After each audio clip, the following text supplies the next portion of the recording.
Comes to us from Mitch, formerly known as Mitchmorial. The funny thing about game addiction is that every time something really bad was going on in my life, I stopped playing games so not to spoil them. Meaning, I didn't want the horrible memories attached to the games.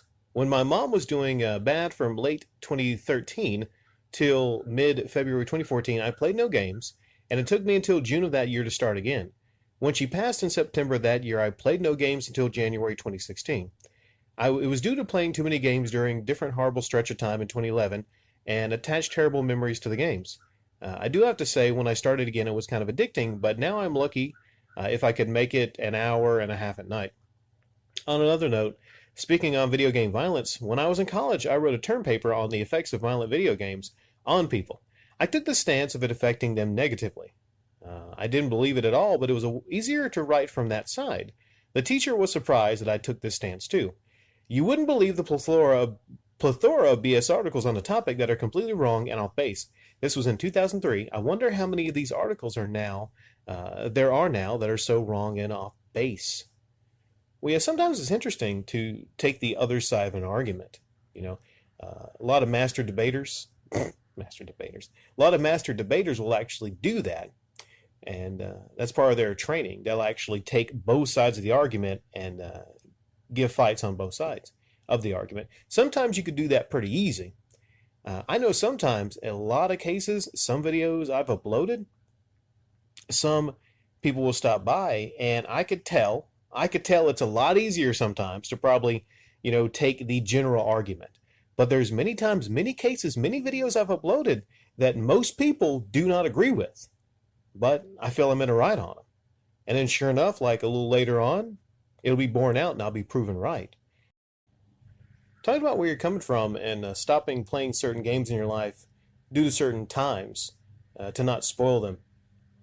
I understand where you're coming from. I should probably go back and maybe play certain games again, because there are certain games that I finished where I was having some really bad times in my life. And maybe in the same way, maybe if you're feeling really good about some things, maybe it can give some games a pass that are actually, really terrible. But you're feeling happy, so you play them, so you're really not that critical of them. One that I can think of off the bat would probably be Halo 5. Around the end of 2015, that lawnmower starting to trigger me. I think I'll put down the window.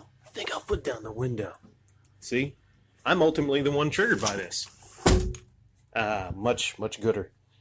I played Halo 5 at a very, very bad time, and I kept thinking to myself, this is crap, this is terrible, this is not nearly as good as Halo 4. So I'm curious to go back and play it to see if I feel the same way. I thought the graphics looked better, but in every other way, the story, a lot of it just, you think about that now, when's Halo 6 going to come out? I know what made me really mad about Halo 5 was it seemed like it was a betrayal of all the, ads leading up to the game. There's supposed to be this epic competition between Master Chief and Tone Loc, whatever the guy's name is. They build him up to be a big deal, and they just have like a little slap fest for like a minute, and that's it. Man, still makes me mad.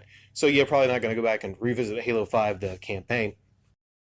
So I felt really, really let down by that. I mean, look at some of the ads leading up to that.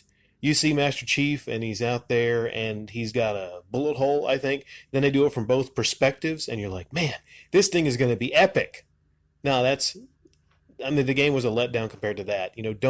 Don't hype us up for something that's just going to essentially be nothing like what you promised.